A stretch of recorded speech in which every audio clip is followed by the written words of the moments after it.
The courtroom felt colder than it should have, the kind of cold that crept into bones no matter how straight you stood. Polished wood gleamed under the lights, reflecting faces that had already decided what they were here to see. The benches were packed, not with family or friends, but with uniforms, officials, and observers who understood exactly how rare this moment was. A decorated operative brought before a civilian judge. A soldier turned spectacle. She stood when instructed, boots aligned with military precision, shoulders back, spine straight. The posture wasn't for them. It was habit. It was survival. The chain between the cuffs rattled softly when she moved, a thin, humiliating sound that cut through the stillness. Someone in the gallery shifted uncomfortably. Someone else leaned forward eager. The bailiff adjusted his grip as if expecting her to bolt. She didn't glance at him. Her gaze stayed forward, calm and unreadable, eyes trained on a spot just above the judge's head. Years of discipline had taught her how to disappear inside herself, when necessary. This was one of those moments. The charges were read slowly, each word sharp and deliberate. Insubordination. Reckless conduct. Violation of operational command. The language was clean, almost elegant, but the meaning was brutal. Each accusation landed like a strike meant not just to wound, but to erase. Murmurs rippled across the room, restrained but present, like a current under still water. The prosecutor spoke with confidence that bordered on satisfaction. He paced lightly, rehearsed, his voice carrying just enough to command attention without sounding strained. He framed the case as a cautionary tale, a warning about what happened when discipline broke down. When he spoke about the mission, he spoke as if it had already been dissected, judged, and closed. He did not look at her when he described the moment she had made her choice. She remembered that moment vividly. The wind had been wrong. The intel incomplete. The command crackled through her headset, distorted and rushed. She had seen the movement before anyone else, calculated distances faster than thought, realized the order would get people killed. The pause before she responded had lasted less than a heartbeat. The consequences of that pause had followed her ever since. In the courtroom, the prosecutor raised a hand, emphasizing her role again. He used the word decision, as if it were reckless instead of necessary. He mentioned her record only to imply it made her fall from grace more dramatic. The judge listened, expression neutral, fingers steepled beneath his chin. The defense attorney stood to object, voice steady but careful. He spoke about missing data, redacted files, discrepancies that didn't add up. He asked why key logs ended abruptly. The prosecutor countered smoothly. Classified. National security. The judge nodded, already tired of that argument, yet unwilling to push too hard. She felt the shift before anyone else did. The bailiff's stance changed, subtle but telling. The chain between the cuffs was lifted slightly. The sound of metal echoed again, louder this time. The judge glanced down, then back up. For the record, he said, the defendant will remain restrained during proceedings. A breath escaped from the back row, sharp and involuntary. Someone whispered something that sounded like disbelief. Someone else muttered agreement. The cuffs were tightened. The cold bit into her wrists, steel against skin, impersonal and final. The bailiff avoided her eyes. The prosecutor paused just long enough for the image to settle. He didn't need to say anything more. The message was clear. Whatever she had been, whatever she had done, she was now being reduced to this moment. She didn't flinch. Her jaw tightened almost imperceptibly. Her breathing stayed even. Inside, something burned, not anger, not fear, but a quiet, controlled fury at the simplicity of it all. Years of service, reduced to suspicion. Lives saved, reduced to paperwork. The judge asked if the defense wished to continue. The attorney hesitated, then nodded, choosing his words with care. He spoke about her evaluations, her training, her spotless record prior to this incident. He reminded the court that she had never once been reprimanded, never failed a mission, never disobeyed without cause. The prosecutor listened, arms crossed, unimpressed. Exceptional soldiers, the prosecutor replied, can still make catastrophic mistakes. The word mistake lingered. She felt the weight of eyes again, heavier now. Some looked at her with curiosity, some with skepticism, some with something darker that had nothing to do with the case. She had learned long ago how to read a room. This one was divided, but the balance wasn't in her favor. The judge leaned forward. "We will hear testimony regarding the operational failure," he said. "Proceed." As the prosecutor turned the page, a low rumble sounded outside, distant thunder rolling across the city. The timing felt almost deliberate. The windows vibrated faintly. No one commented on it, but the sound threaded through the room, adding tension to an already taut atmosphere. The testimony began, clinical and detached. Times, coordinates, chain of command. Her name appeared again and again, attached to every deviation, every moment where protocol bent. Each mention felt like a pin pressed into place. She listened, cataloging every omission. The silence before the order. The delay in response. The moment the comms went dead. None of that was mentioned. The gaps were as loud as the accusations. When the prosecutor finished, the judge turned to the defense. "Your witness?" Before the attorney could speak, the doors at the back of the courtroom creaked open. At first, it barely registered. A few heads turned reflexively. The bailiff stiffened. The sound of footsteps followed, slow and measured, crossing marble with a confidence that did not ask permission.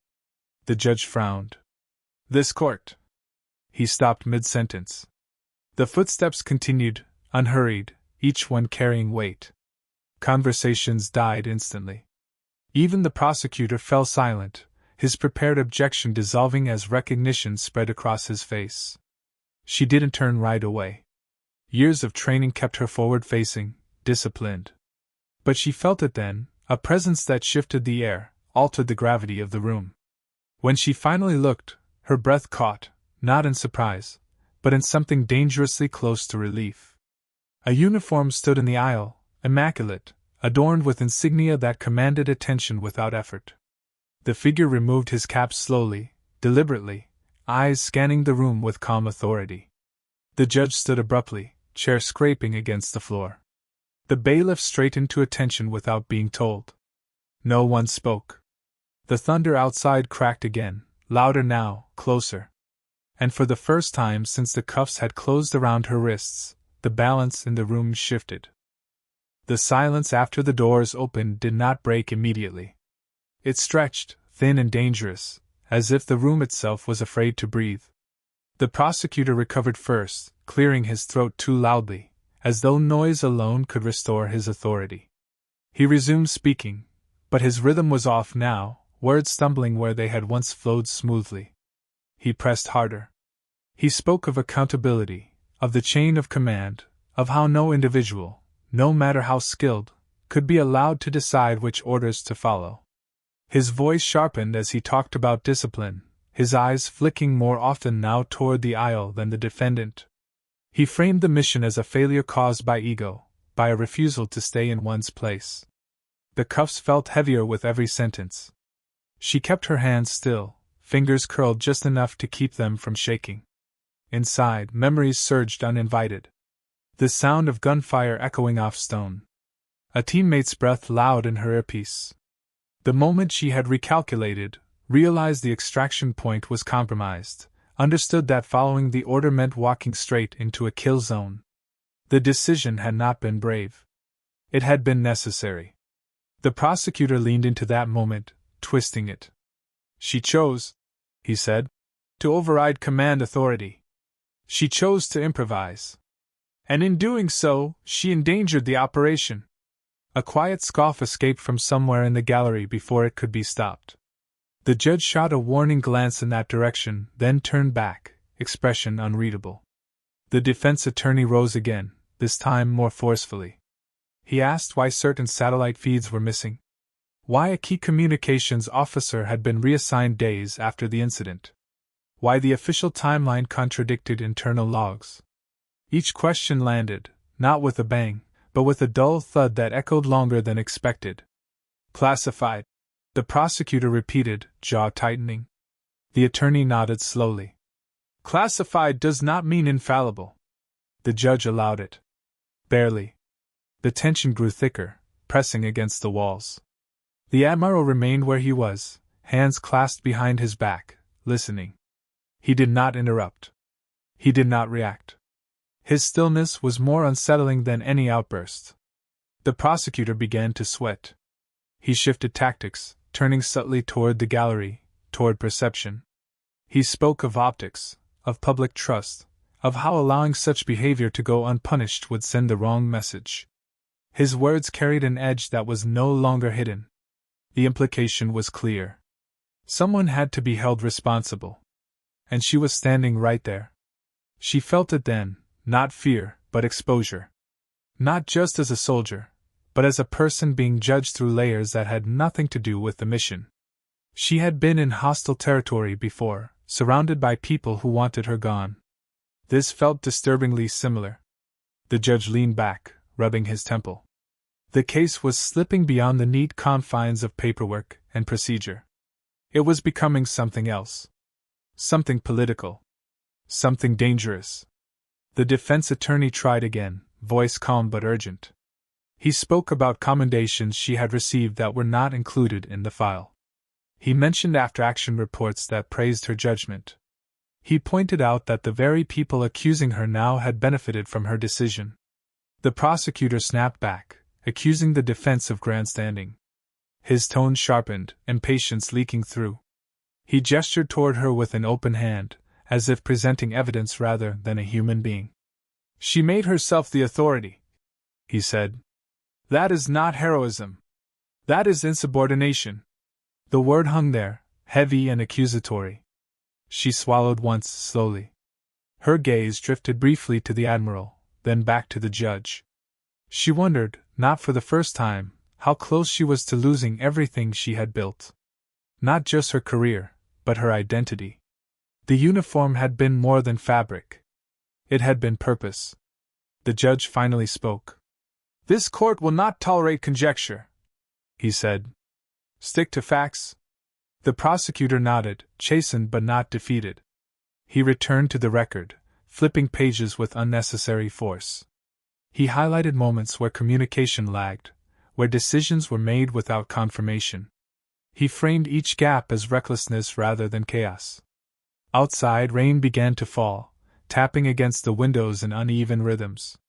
The sound threaded through the courtroom, a reminder that time was moving forward whether they were ready or not. The defense attorney requested a brief recess to address new developments. The judge hesitated, glancing toward the Admiral, who gave the slightest nod. Denied. The prosecutor smirked, just briefly.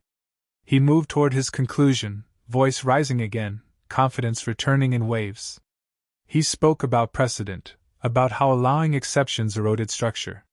He painted a future where soldiers acted independently, where command meant nothing. His rhetoric grew more dramatic, more absolute. She felt the weight of it pressing down, the slow narrowing of options. The cuffs bit into her skin as she shifted her wrist slightly, the movement drawing the bailiff's attention. His hand hovered near her arm, unnecessary but deliberate. That was when the Admiral moved. He stepped forward, just one pace, but it was enough to pull every eye in the room. The prosecutor faltered mid-sentence. The judge straightened. Even the bailiff froze. Continue, the Admiral said quietly, not to the prosecutor, but to the court. The prosecutor swallowed, nodding, though his voice lacked its earlier strength. He finished his statement quickly now, words rushing as if afraid of being interrupted. When he sat down, the silence returned, heavier than before. The judge cleared his throat. The court recognizes the presence of senior command, he said carefully. However, protocol. With respect, the Admiral replied, cutting him off for the first time. Protocol is precisely why I'm here. A ripple of shock moved through the gallery. The judge hesitated, then gestured for him to proceed. The Admiral did not raise his voice. He did not need to. He spoke with the calm certainty of someone used to being obeyed, but more importantly, someone used to being right. The operation under scrutiny was conducted under my authority, he said.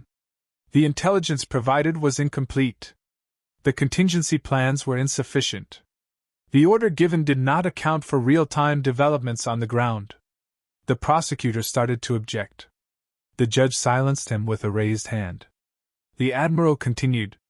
The decision made in the field prevented a fatal outcome. That decision required experience, precision, and moral clarity. He turned slightly, looking directly at her now. Qualities this court seems eager to punish. The room buzzed, barely contained. The judge asked for clarification, his voice tight. The Admiral nodded. I am prepared to submit evidence, he said. Unredacted. And to testify under oath regarding the chain of command. The prosecutor's face drained of color. The defense attorney exhaled slowly, relief flickering across his features before he masked it. The judge called for order, gavel striking sharply. He announced a short recess to review the new development. As people stood, whispers exploded across the room. Conversations overlapped, urgent and speculative. No one approached her. No one dared. The bailiff unlocked one cuff, then hesitated, looking to the judge. The judge shook his head. Not yet, he said. The recess ended too quickly, as if time itself had been pulled back by force. People filed into their seats with restless energy, whispers cutting off the moment the judge took his place. The air felt heavier now, charged with expectation and fear. What had been a controlled proceeding had shifted into something unpredictable, and everyone in the room knew it. She stood again when instructed, the single cuff still attached, the chain hanging uselessly. The imbalance felt symbolic. Not free, but no longer fully restrained. Her wrists bore red marks now, thin lines that pulsed faintly beneath the skin. She ignored them. Pain was familiar. This tension was not. The prosecutor rose, but the confidence he had worn earlier was gone.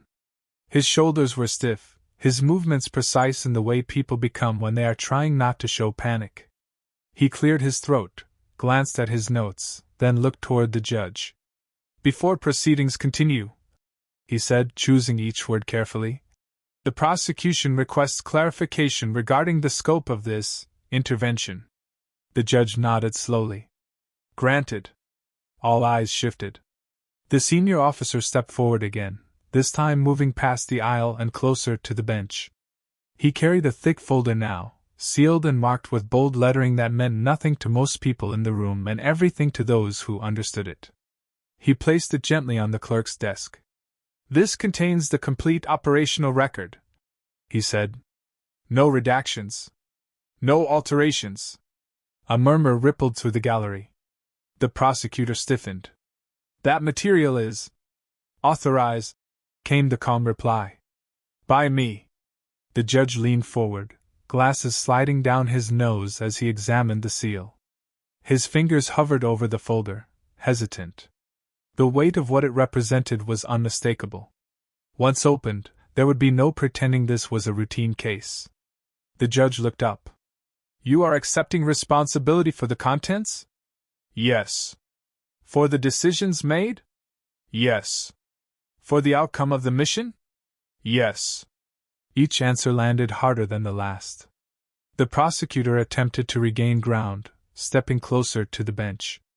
Even if that were so, he said, voice tight, the defendant acted without explicit authorization at a critical juncture. The officer turned toward him slowly. She acted with implicit authority, he said. The kind earned through years of proven judgment. The room went still. He continued, voice steady, unhurried. The order given was based on flawed intelligence. Real-time conditions invalidated it. The decision made in the field corrected that failure. The prosecutor opened his mouth, then closed it again. He shuffled his papers, buying time. Then why? He asked finally. Was this decision not immediately reported? It was, came the reply. And it was questioned. And then it was buried. The word buried echoed. The judge's expression hardened. By whom? The officer did not answer immediately. He opened the folder and removed a single document, holding it up just long enough for the insignia to be visible. Several heads in the gallery snapped upright. By those who feared the consequences of their own mistakes, he said. The prosecutor took an involuntary step back. The defense attorney stood, unable to contain himself. Your Honor, he said, voice edged with urgency, this evidence corroborates our position entirely. The judge raised a hand, eyes still on the document. I will review it, he said. All of it. He turned back to the officer. You are prepared to testify under oath? I am. A beat passed. Then another. The judge nodded. Proceed. What followed was not dramatic in the way movies like to imagine. There were no raised voices, no shouting. It was worse than that. It was methodical. Precise. Devastating. The officer spoke in clear, measured terms, outlining the operation from start to finish. He described the intelligence brief, the assumptions made, the warnings that had been overlooked. He detailed the moment when conditions shifted, when the plan stopped being viable.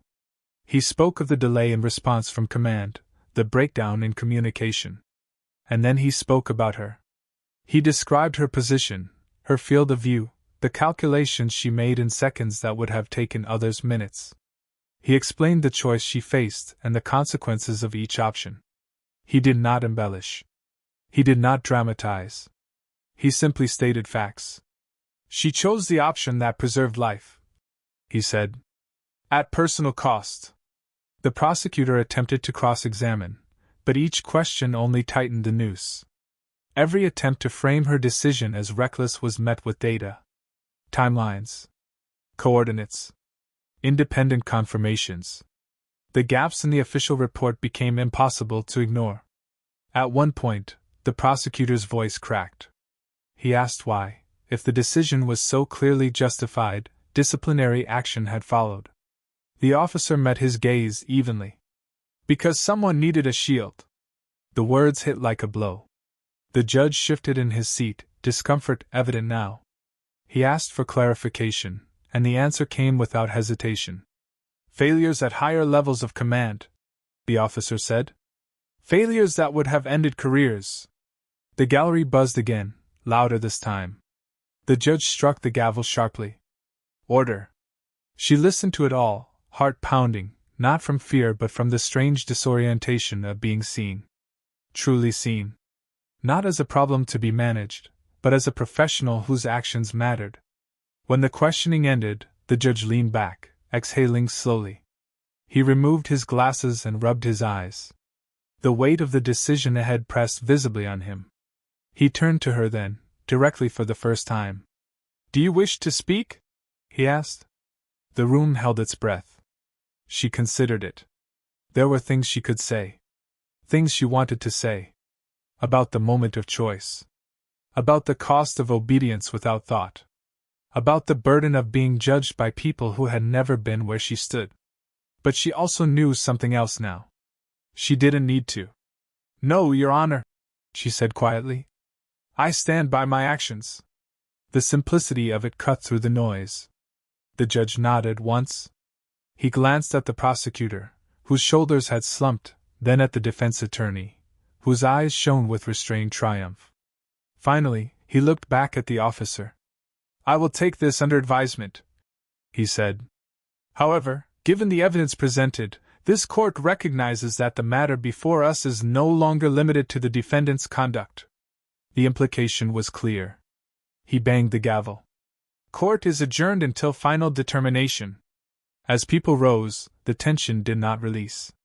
It sharpened instead, transforming into something expectant. Conversations erupted, urgent and hushed. No one approached her, but many looked at her differently now. Some with respect. Some with shame. The bailiff stepped forward, glancing at the judge. After a brief pause, the judge nodded. The remaining cuff was removed.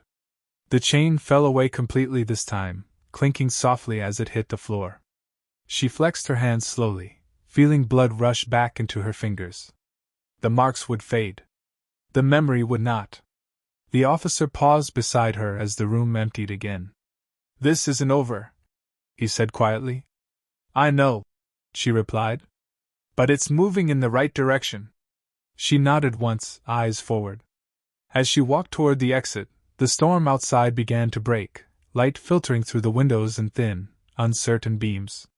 The worst was behind her, but the reckoning ahead promised to be even louder. The final hearing began without ceremony. No thunder this time, no dramatic interruption. Just a quiet room, filled again, but altered. The air no longer smelled of judgment alone. It carried anticipation, the kind that comes when outcomes are inevitable and everyone knows it. She stood freely now, hands unbound, posture unchanged. The marks on her wrists had faded to pale lines, barely visible, but she could still feel them. Not as pain. As memory. She had slept little since the last session, not from fear, but from the steady unraveling of everything she had been taught to endure in silence. The judge entered and took his seat. The sound of the gavel was softer this time, almost reluctant. Proceedings resumed. The prosecutor did not stand immediately. When he finally did, he looked older somehow, as if the weight of the evidence had settled into his bones. His opening was brief. No grand language. No warnings about discipline or precedent. He acknowledged the new material, the testimony, the verified logs. The prosecution, he said carefully, withdraws its previous position regarding intent. A murmur moved through the gallery. He continued, eyes fixed on the bench. In light of the complete operational record and sworn testimony, it is clear that responsibility for the failures in question does not rest with the defendant. The words were precise. Legal. Controlled. But they were enough. The defense attorney rose, voice steady but edged with restrained emotion. He summarized what the court had now seen clearly. A flawed order. A breakdown in command. A decision made under pressure that preserved life. He did not ask for mercy. He asked for recognition. She listened, hands clasped loosely in front of her, eyes forward. For the first time since the cuffs had closed, she felt something inside her loosen. Not relief. Alignment. The truth no longer had to fight to be heard. The judge leaned back, fingers steepled, gaze distant. He took his time. No one rushed him. This was no longer about speed. It was about consequence. When he spoke, his voice carried authority sharpened by reflection. He recounted the facts as established. The gaps in the original report. The altered timeline. The motivation behind assigning blame downward rather than upward. He spoke of duty, not just to command, but to those who carry out orders in environments where hesitation costs lives. Then he turned to her. This court finds, he said, that the actions taken were justified, necessary, and in accordance with the highest standards of service. The room went utterly still. All charges are dismissed with prejudice. For a moment, nothing happened. As if the words needed time to land. Then breath returned to the room all at once. She did not smile. She did not exhale dramatically. She simply closed her eyes for half a second, grounding herself in the sound of her own heartbeat. Years of conditioning had taught her not to react until the mission was truly over. The judge was not finished. Furthermore, he said, this court will refer findings regarding the alteration and suppression of operational records to the appropriate oversight bodies. The prosecutor lowered his head. Somewhere in the gallery, someone whispered a name that would soon be spoken much louder elsewhere. The judge struck the gavel. It is so ordered. Applause broke out, uncontrolled this time. It did not come from one side or another. It came from everywhere. Uniforms. Civilians. People who understood what had almost been lost. She remained still until the judge left the bench. Only then did she move. As she turned toward the exit, the senior officer stepped into her path. He extended his hand, not as command, but as acknowledgement. She took it firmly. You were right, he said quietly. She nodded. Lives mattered more. They always do, he replied. Outside, the sky had cleared completely. Sunlight spilled across the steps, bright and unapologetic. Reporters waited, voices rising the moment the doors opened. Microphones appeared. Questions followed. She did not stop. The officer spoke briefly on her behalf, confirming the court's decision, emphasizing accountability at higher levels. He did not allow the narrative to drift. He did not allow her to be framed as an exception. She walked past the noise, down the steps, each one lighter than the last. At the bottom, she paused. She looked back once, not at the building, but at the people gathered there. Some watched her with awe. Some with relief. Some with the discomfort of having been wrong. She met their gaze evenly. She did not raise her fist. She did not give a speech. She did not need to. Later, when the headlines ran, they would say justice had been served. They would focus on the dramatic turn, the intervention, the dismissal. They would debate policy and command structure and oversight failures. What they would not fully capture was the quieter victory. The one that happened inside her. The knowledge that she had not bent. That she had chosen correctly when it mattered most. That the truth, though delayed, had arrived intact. Back in her quarters that night, she removed her uniform slowly, folding it with the same care she always had. She examined the cuffs of her sleeves, where faint impressions still lingered. She traced them once, then let her hand fall away. The next morning, she reported for duty. No announcement marked her arrival. No ceremony. Just a nod from those who understood. A pause from those who had doubted. A recalibration that would ripple outward long after the courtroom emptied. She took her position, steady and precise, the same as always. Because justice had not changed who she was. It had simply revealed it. And somewhere deep within the system that had tried to bind her, a lesson had been learned the hard way. When you put chains on someone who stands on truth, the room doesn't just freeze. It remembers.